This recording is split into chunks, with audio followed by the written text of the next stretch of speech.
The most interesting women that I know all have one thing in common. They decided that their life was worth experiencing.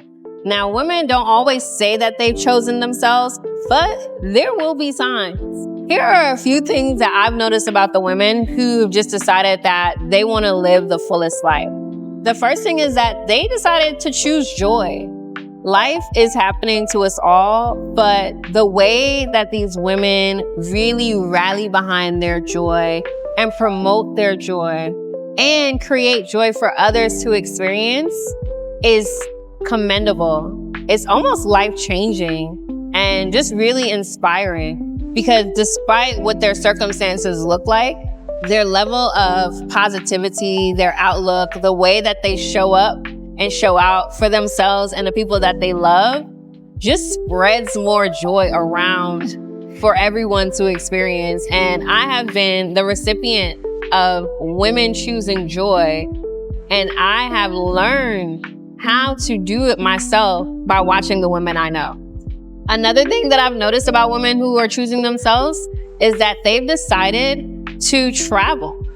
They have decided to prioritize travel as a form of expansion. They understand the importance of seeing the world, of seeing how other people live, of seeing how the world operates outside of their norm, outside of their country, their city, their state.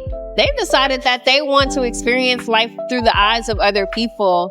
And they're not just traveling to flick it up on the gram and to create aesthetic content. They're really engulfing themselves in the food, in the language, in the people, in the culture of the places that they visit. And it shows. It looks good on them.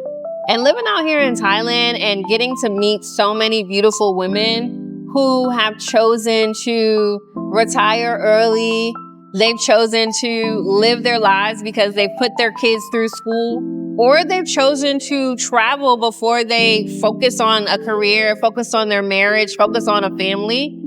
I have picked up on the fact that traveling does something to the DNA almost, it does something to the chemical makeup of these women, and they start to shine from the inside out in a way that I can't explain it. And you feel it when you meet them. You feel it when you hear their stories. You feel it when you hear how these places have transformed who they are innately. And I love it. I love it. It brings me a lot of joy. Another thing I've noticed about the women who are most interesting to me is that they're creating space for themselves.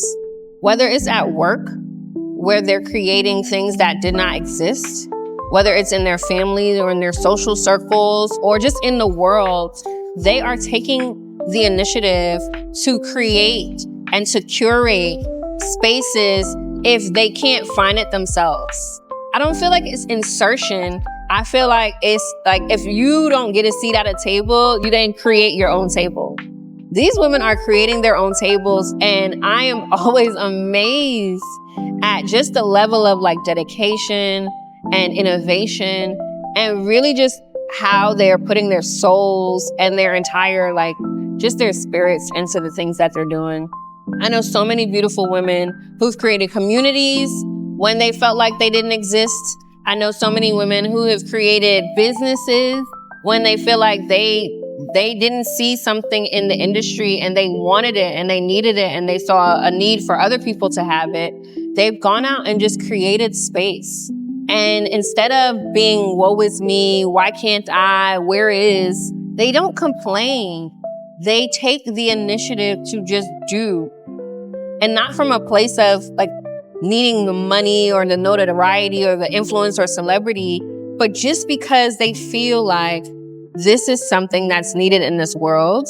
And I know that there are other people who need it just as much as I do. And what ends up happening every single time is that their businesses, their initiatives, their communities are so successful. They're so successful because it ain't on them, it's in them. And when these women go out and they are putting their all into things come to them with such ease, right? From the opportunities to the partnerships to the funding, it comes with more ease than not, because they're not putting on for the wrong reasons.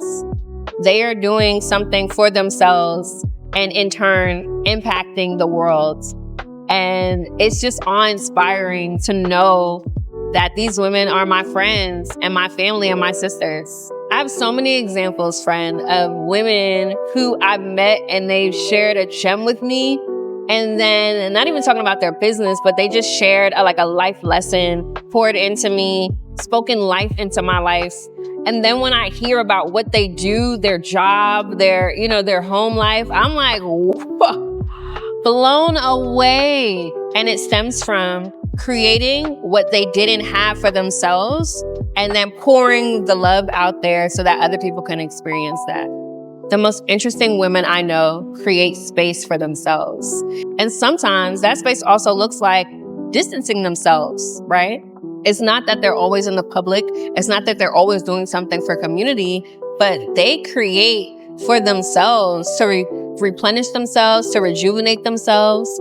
They create boundaries that are very strict and specific because they understand the importance of pouring in so that you have overflow.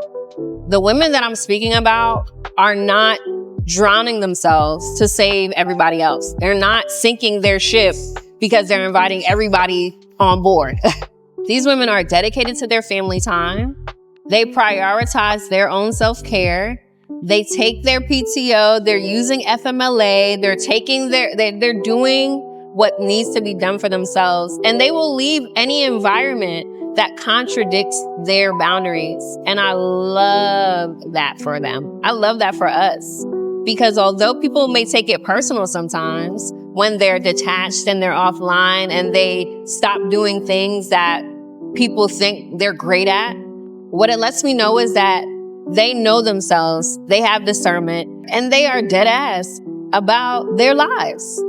They are absolutely dedicated to making sure that their lives are the best life that they can live. It takes lessons. It takes lessons learned. It takes a lot of experience to get to a point where you are so clear about that.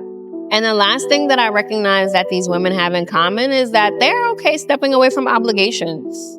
They don't feel obligated to anybody outside themselves and their families and their spouses. And I think that's hella noble. I have a sister friend in Atlanta who created a beautiful community, creating beautiful space for other women to have somewhere to come when they felt like they didn't have anywhere else to go. And then she decided to take a step back and she stopped.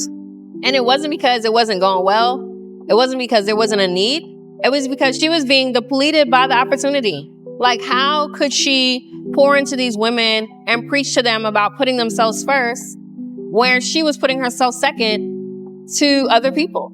And I respect her so much for that, because I know that it was a tough decision. And I know that she considered just continuing to show up.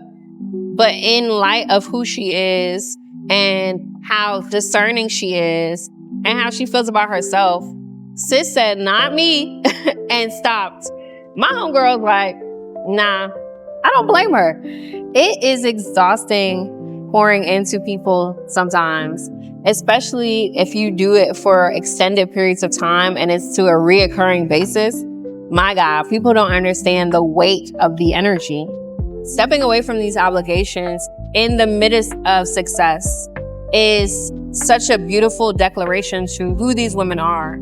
I know that there are moms that struggle with putting themselves above the needs of their children or the needs of their families. I know that there are women who struggle with putting themselves above their work obligations.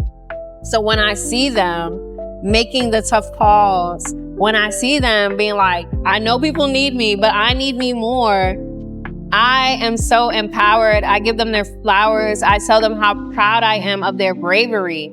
Because this world does not teach women how to do that. This world actually punishes women who step away from their obligations and diminishes them and makes them feel unworthy of putting themselves first.